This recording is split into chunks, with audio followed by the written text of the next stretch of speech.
an everyday thing. It's an everyday thing. It's an everyday thing when you let your nuts hang. Hi, my name is Jordan, and this was my mom. And I say was because she died 6 years ago today. And I am finally on the internet ready to share my story. If you don't know who my mom is, you can go Google her, Michelle Hobson with an A, Machelle Hobson. I do want to trigger warn you before you look into who she was and who my family was. It does involve a lot of child abuse and really, really touchy subjects. So please be warned before that. But hundreds of people have shared my family story, and I'm ready to share my side of the story. I'm not here to tell anybody else's side of the story or any other victim's side of the story. I'm here to tell mine. And it's been a long time coming. I'm nervous. It feels weird talking to a camera, but it's my time to finally get out my truth. And yeah. The first story I'm going to tell actually isn't about my childhood at all. It's about how she ruined my adulthood because honestly, my childhood will take several videos. So we are going to talk about how she completely messed up my ability to be successful as an adult. So let's take this back to when I was 17 years old. I got into a really big fight with my mom, and I decided I needed to leave, like officially leave. I thought I was going to be gone completely. I couldn't do it anymore. I had already gotten my GED. I had already done some college, and I needed to leave. I needed to get out of where it was. And if you Googled who she was, you can understand why I had to get out. And there was nothing I could do to save the kids while I was there. So I left thinking I'd never come back. And when I turned 18, my mom decided that she'd message me and try to get me to come back. She was probably struggling taking care of all the kids, and just as narcissists do, they convince you of things, and I was easily manipulated by her. So I went back when I turned 18, and at the time she had convinced me to get my respite license and become a respite provider and do all of the stuff, including like respite for special needs kids, all of that. And somehow in that mix, I agreed, and I decided to get my respite license, which this is really important for later on in the story, I promise you. And sorry, I need to calm down. But so quickly after I got all my respite licensing and everything like that, me and her got into another huge fight. It was just massive. I couldn't tell you what about. A lot of our fights were over stuff. Fights should not have been over, but she was that way. She would yell at you for even looking at her wrong. And this fight got so bad that I just decided like I could no longer do this anymore. If I was going to leave, I needed to leave for good. And so when I was 18, I left, and I told myself like I'd never, ever, I'd do everything I can to get those kids out, but I will never go back. And so I went on with my life, and I got a job, got an apartment, but finances were still a little slim as somebody who's doing it on their own at 19. And I decided, oh, everybody else is getting credit cards, people are getting out loans. I want to do that. I've never done that. I was never really taught what credit was. I paid it no mind, but as a 19-year-old, I thought, let me go apply for a credit card. So I went to apply, denied. Okay, maybe it's because I've never had a credit card before, and I just kept getting denied, and it was too many, the denial reason was too many delinquent accounts, and that didn't make any sense to me. So I looked into my credit and found out that I had seven opened credit cards in my name. The ghetto. Equaling about like $10,000. And some of them had been closed out already. Some of them were like no longer funded, and some of them were open and had money in them and whatnot. So I tried to report these things for fraud. But when I went to go report them, they came back as saying, no, that was me. I went to the police, and they were like, no, that's you. You're falsifying a false report, a false claim. And I almost got in trouble for trying to report it. It didn't make any sense to me. I didn't understand. I was 19 and just like wanted nothing to do with my mom anymore. And I was honestly too scared to like actively try to press charges on her because she had scared me at that point. She terrified me, and I knew she could do stuff like this and ruin my life like that in just a snap of her fingers. So I just let it go and was like, I guess I'll fix my credit. I got out a very high interest loan, which I ended up not being able to pay back, which ended up being a snowball for my credit, and my credit has never ever been good. And that leads me to the next thing that she did. Not only did she take out 7 credit cards in my name, not pay them back, completely ruin my credit by the time I was 19 years old. When I turned 21 years old, I was in my, party era. I was being stupid. I met my daughter's dad and got pregnant with our first baby. And I didn't have health insurance. I was working, but again, 19 and stupid, I didn't get health insurance at my job, and there was no open enrollment. I didn't know anything about it, so somebody told me to go get access. So I did as anybody who's pregnant and needs health insurance. I went to the DES office to get access, right? Right. You would think it's that easy. So I go into the DES office. I'm letting them know what's going on. They're doing, if you never filled out for access or government assistance, they ask you about 1 million questions, and they do what's called an interview, and that's where they ask you those 1 million questions. So they sat me down, and we get to the income part, and their machine blips up something, and they go, well, we show you here making $68,000 a year. And I'm like, $68,000 a year? Like, I was making maybe like $38,000 a year back then, okay? I thought $11 an hour was like baller money back then. So there was no way I was making $68,000 a year. So I'm like, no, you have to have something wrong. And she $11 an hour is about $25,000 a year, or 28 or turns something. the computer monitor around to look at me, and it shows that I make $68,000 a year. Have you guessed it? Doing respite for Michelle Hobson. It even said her name on it. And my flabbers were gasted. It's $22,880 to be exact. That ain't no money. Like, excuse me? I didn't even know what to say to the lady. I started crying, and I was like, I tried to explain the situation, but she just looked at me like, yikes. So I didn't have health insurance. I couldn't get health insurance. 21, pregnant. Obviously denied me health insurance. I walked out crying. I was so extremely upset, and I realized, oh wait, she's cashing out money, so she must be putting this into a bank account that has my name on it. If she's using my social security card or my social security number, whatever she's using to get this money, it's got to be going in a bank account with my name on it. So I call all these banks, and I find out that there was like $1,000 in one bank account that she hadn't spent, because she was getting the money and immediately spending it apparently. And there was $1,000 in a bank account. I cashed that out. Still wasn't $68,000. And honestly, to make things really just horrible, I miscarried that baby 2 weeks later without any health insurance. And every single penny from those hospital bills ended up on my credit. So, yay! Those are my stories, and that's how my mom, not only did she torture me my entire childhood, she also made adulthood nearly impossible for me. So, hi, my name is Jordan, and this is my mom, the woman who committed credit card fraud, tax fraud, employment fraud, and also abused me my entire childhood.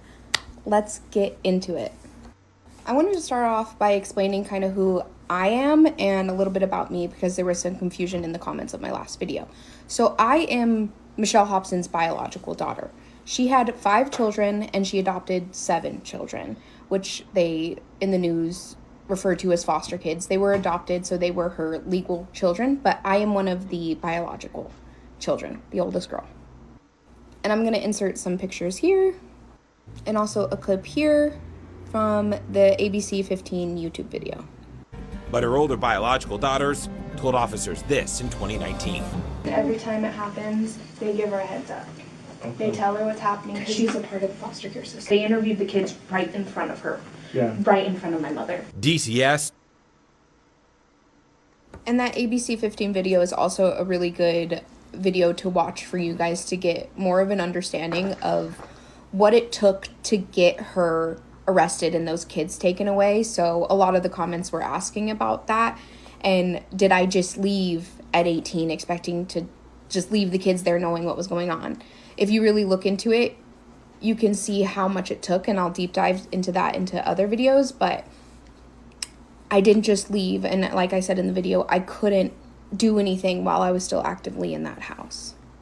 I'm still gathering all my thoughts and what I want to talk about and how to present it. And I'm, like I said, I'm not going to be talking about any other victims in this because some of them has specifically asked me not to. So I want to be on here and tell my story in a way to advocate for people who have been through the same thing as me, show how bad of a system the DES system is, and just advocate, have a voice for myself. It's been 6 years where I haven't. So I'm really, really grateful for everybody blowing up my last video and showing so much love. And if you've been through the same thing as me, I'm so sorry. And Mama Jordan's here for you. You're not alone. And I really appreciate you all being here. I will make some more videos answering some more questions. Thank you. For everybody who wanted to know the updates on my brothers and where they are at, they are in prison as of right now, and you can Google their charges. It's public information. And how I feel on that, I think if you did the crime, you should serve the time. So I was really close with Ryan growing up, like pretty much my whole life, but I truly believed when these charges came about that if he was guilty, that he would be punished for it. So here we are. They are both sitting in prison. And for me, that was really hard to wrap my head around because I was so close with Ryan growing up. I mean, I was never, ever close with Logan. I can't stand that fucking man. But being as close with Ryan as I was, and then having these charges come to light into my adulthood and finding out these things was so horrible. And I kept thinking, oh, this had to be a mistake. And then he's in prison, so we all know. And that can be hard. So if there's anybody who has had a family member go to prison and you were really close with them and you couldn't believe what they'd done, but you also can't forgive them or can't move past what they've done, I get it. I'm here for you. Mama Jordan cares for you. You always have an ear to listen. And once again, I'm so grateful that you all are here. Well, what the hell did they do? Everybody who wanted to know the updates on... Oh, she don't got that. Oh, well, just to look at them, I kind of know what they did. with those mug shots, oh, we know what they did. We know what they did.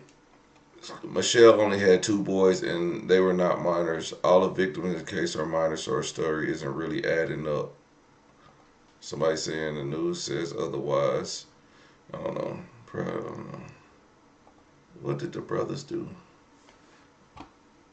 2 sons of Maricopa YouTube mom, who is indicted on child abuse charges, have been charged with sexual misconduct with minors. An indictment from February in Maricopa County Superior Court accuses Logan and Ryan Hackney of several counts of sexual misconduct with minors. That's crazy. Hey, so I'm using your comment to respond to this because a lot of you guys have been saying this or asking if I have done this.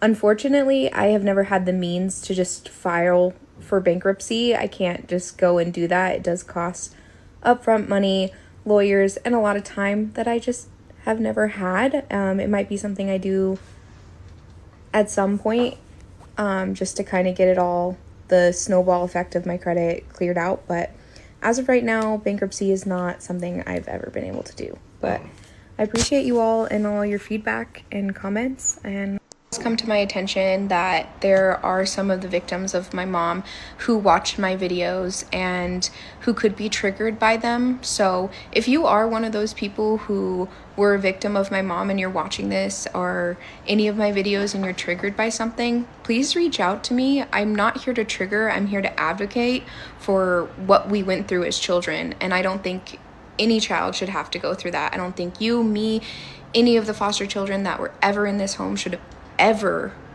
gone through what we did, and I want to do everything I can to prevent that and raise awareness for it. So please feel free to reach out. And I'm not saying that in a way of, oh, I was best friends and so nice and treated every single foster kid that came in the home so nicely, reach out, let's be best buds again, because I am aware that that is not the story. I know that there's some kids I wasn't nice to. I know I was a bully. I know I was mean. And I know that I added to some of the trauma that these kids faced. And none of this is an excuse for being a bully or being mean growing up. None of that. None of it was okay. But I do need you guys to understand I was a child when this happened. I was raised this way. I didn't know any other way until I got old enough to figure it out, and I got out.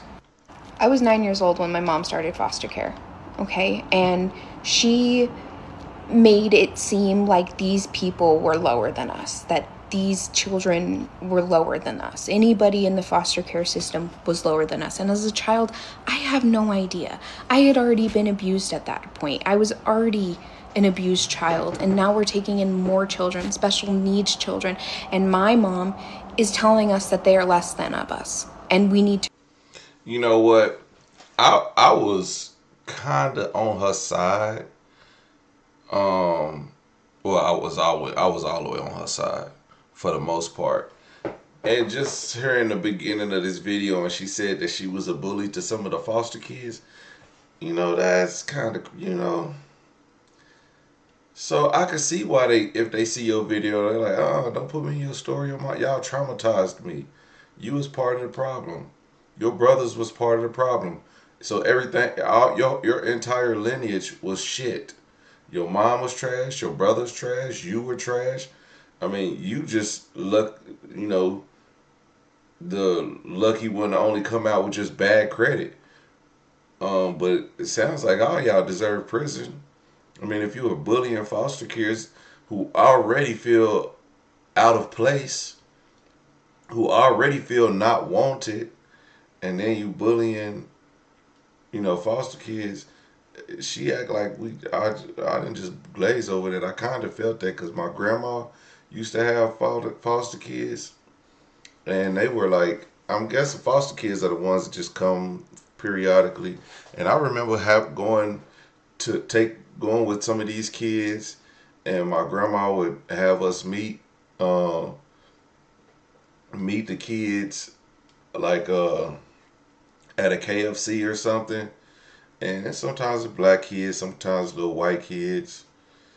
Some of them were bad, some of them were abusive, some were freaking I think now that I got older and I understand what sexual abuse does to kids, I know some of them were sexually abused because of the things that they would say and do. And I was a kid, and I'm like, bro, that's gross. You know what I mean? And I would tell on them, like, man, that food nasty. I tell my mom and them, I wouldn't tell my grandma. I don't even think I even talk to her about them. I'd be like, man, no, I ain't going over there because that one kid over there, that mug nasty. And then it was another girl who was older, and yeah, she was having sex with. So I wouldn't say she was older. She might have been like 12. Mind you, we was like 8, 9, 10, 11, 12. Those ages. She was 14. We did. It was one guy who was one of the foster kids that stayed at my grandma's house. The coolest dude in the world. His name was Romero or something like that. And he could draw real good. He would draw all these pictures. He draw your name and color it in and all that shit. Bro was talented in the mug, man. He could sing. He could do everything. He just had a shitty mama. And I remember even going with him to see his mom, and she was, she was on drugs, trying to get her life together, and he was like 16 or 17, driving and stuff. And so he used to drive my grandma's car and stuff like that. So I remember he was a cool individual. He just had a messed up mama and had him in a bad situation. But I understand, like, the foster care system, but for her to be a bully and stuff like that, bitch, you out of line. So, because I know how those kids are, just being honest. So, you know what time it is. Slob on my knob like corn on the cob. Check in with me. My grandma used to get like $650 a month for those kids, each kid. She used to get bread. She used to get, and I wouldn't say she was stingy, but she was cheap than a mug.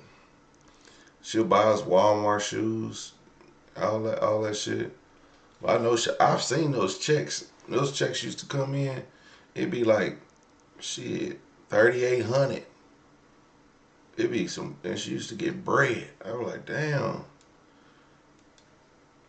But maybe I know. But my thing is, I know my grandma used to own businesses, so I don't know if she had like retirement.